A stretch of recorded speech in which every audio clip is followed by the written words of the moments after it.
Assalamualaikum warahmatullahi wabarakatuh. Allahumma sholli ala Sayyidina Muhammad wa ala ali Sayyidina Muhammad. Kaum muslimin di Yathrib sudah mendengar bahwa Rasulullah telah meninggalkan Mekah.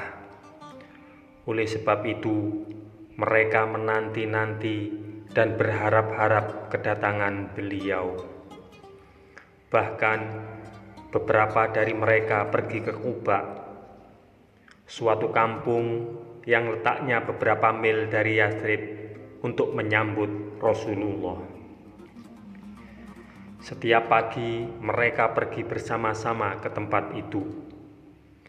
Jika sampai siang Rasulullah belum datang, mereka pergi dan berteduh sebentar di tempat lain. Ketika petang tiba dan Rasulullah belum juga tiba, mereka pulang ke Yathrib. Begitu terus setiap hari. Rasulullah dan rombongan memang masih agak jauh dari Yathrib. Suatu hari, ketika panas matahari tengah begitu terik, Rasulullah tiba di Quba. Saat itu, penduduk Quba juga sudah banyak yang memeluk Islam. Mereka juga tengah menanti-nanti kedatangan Rasulullah. Namun, tidak seorang pun yang sudah mengenal wajah Rasulullah dan Abu Bakar. Oleh sebab itu, ketika beliau dan Abu Bakar berteduh di bawah pohon kurma, tidak seorang pun yang datang menyambut, sampai akhirnya lewatlah seorang Yahudi yang mengetahui Rasulullah dan Abu Bakar yang tengah berteduh itu. Yahudi itu segera naik ke tempat yang tinggi dan berteriak sekeras-kerasnya, "Hai orang-orang Arab, itulah orang yang kamu harap-harap dan kamu nanti-nanti kedatangannya. Ia telah berada di sini, ia telah datang." Demikian teriak orang Yahudi itu berulang-ulang. Orang-orang Quba datang berduyun-duyun ke tempat Rasulullah berteduh. Ketika tiba, mereka memberi hormat kepada Abu Bakar. Melihat itu, Abu Bakar segera membuka selendangnya dan meneduhi Rasulullah. Barulah orang-orang sadar bahwa mereka telah salah menyalami orang. Orang-orang meminta Rasulullah beristirahat selama beberapa hari di Quba. Rasulullah pun mengabulkan permintaan itu. Beliau tinggal di rumah seorang sahabat Ansor bernama Kalsum bin Hadam. Banyak penduduk muslim Yathrib yang belum melihat Rasulullah. Kerinduan akan sosok Rasulullah melambung saat menanti kedatangan beliau.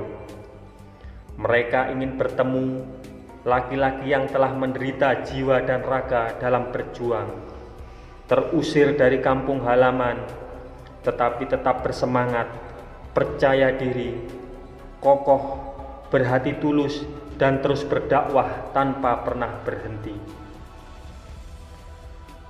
Bagaimana dengan Ali bin Abi Thalib? Sesuai dengan pesan Rasulullah, setelah mengembalikan barang-barang titipan kepada pemiliknya, Ali bin Abi Thalib berangkat hijrah. Ali pergi mengawal keluarga Rasulullah dan keluarga Abu Bakar. Mereka adalah Fatimah, Ummu Kulsum, Saudah, Ummu Aiman, dan anaknya Usamah. Selain itu juga turut istri Abu Bakar, Ummu Ruman, dan anak-anaknya Aisyah, Asma, dan Abdullah. Juga ada orang-orang muslim lain yang lemah dan tidak berdaya. Terbayang dengan jelas betapa beratnya tugas Ali bin Abi Thalib saat berhijrah. Apalagi mereka semua kekurangan, sehingga Ali bin Abi Thalib harus berjalan kaki menempuh jarak lebih dari 400 km di tengah padang pasir itu. Selama perjalanan, Mereka berhenti dan bersembunyi pada siang hari untuk menghindari kejaran pasukan Quraisy. Jika malam tiba, barulah mereka berangkat dan meneruskan perjalanan. Akhirnya, tibalah rombongan hijrah Ali bin Abi Thalib di Quba. Di sana mereka berjumpa dengan Rasulullah yang masih berada di tempat itu. Begitu jauh dan beratnya perjalanan, kaki Ali bin Abi Thalib membengkak dan dipenuhi luka di sana-sini. Rasulullah merasa sangat iba kepada sepupunya itu. Beliau berdoa kepada Allah, memohon agar Allah berkenan menyembuhkan semua luka di kaki Ali dan memulihkan kekuatannya seperti sedia kala. Dengan kedua tangan beliau yang mulia itu, Rasulullah mengusap kaki Ali bin Abi Thalib. Alhamdulillah, segera saja pulihlah semua luka, kempislah bengkak, dan lenyaplah semua rasa sakit dari kaki Ali bin Abi Thalib. Saat Ali bin Abi Thalib dan orang-orang yang dikawalnya tiba di Quba, Rasulullah telah berhenti di sana selama lebih dari 10 hari. Dalam 10 hari itu, beliau dan para sahabat yang lain telah membangun sebuah masjid. Itulah masjid pertama dalam sejarah Islam. Di dalam Al-Quran Allah menyebut masjid itu dengan nama Masjid Taqwa. Sampai kini masjid itu dikenal sebagai Masjid Quba. Rasulullah adalah orang pertama yang meletakkan batu untuk mendirikan Masjid Quba. Setelah itu, beliau menyuruh Abu Bakar, lalu Umar bin Khattab, dan setelahnya Utsman bin Affan. Ammar bin Yasir adalah orang yang pertama kali membangun temboknya. Kemudian para sahabat Muhajirin dan Ansor membangunnya bersama-sama. Begitu masjid selesai, kaum muslimin di Quba menyangka Rasulullah akan tinggal di Quba lebih lama lagi. Namun Allah memerintahkan Rasulullah untuk berangkat ke Yathrib. Begitu mengetahui hal itu, dengan wajah sedih, kaum muslimin Quba mendatangi Rasulullah dan bertanya pelan, "Ya Rasulullah, apakah Tuhan memang menghendaki rumah yang lebih baik daripada rumah kami?" Rasulullah mengerti betapa besar rasa sayang kaum muslimin Quba terhadap dirinya.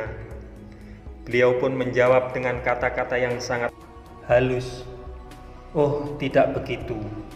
Allah memerintahkan saya berangkat ke Yathrib. Karenanya, hendaklah tuan-tuan membiarkan unta saya terus melanjutkan perjalanan." Sebelum berangkat, Rasulullah berdiri di Masjid Quba. Para sahabat berkumpul di hadapan beliau. Rasulullah bertanya kepada mereka, "Apakah Anda sekalian orang-orang beriman?" Semuanya terdiam. Tidak seorang pun yang berani menjawab. Kemudian Rasulullah bertanya lagi, "Apakah Anda sekalian orang-orang yang beriman?" Kembali semua orang terdiam, kecuali Umar bin Khattab.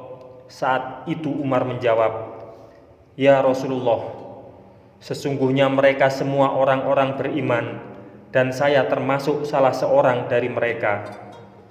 Rasulullah bertanya lagi, "Apakah Anda sekalian percaya pada keputusan Allah?" Kali ini semuanya menjawab, "Ya." "Apakah Anda sekalian bersabar akan malapetaka yang menimpa?" "Ya, ya Rasulullah." "Dan apakah Anda sekalian bersyukur saat mendapat kebahagiaan?" "Bersyukur saat mendapat kebahagiaan?" "Ya, kami bersyukur ya Rasulullah." "Demi Tuhan, kalau begitu Anda sekalian orang-orang beriman." Masyarakat Islam tidak akan tegak jika tidak ada masjid.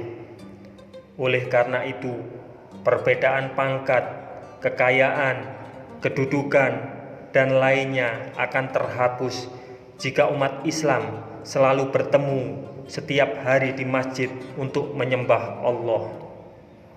Masjid juga merupakan tempat berkumpulnya kaum muslimin untuk mempelajari syariat Allah. Semoga kisah ini bermanfaat untuk kita semua. Wassalamualaikum warahmatullahi wabarakatuh.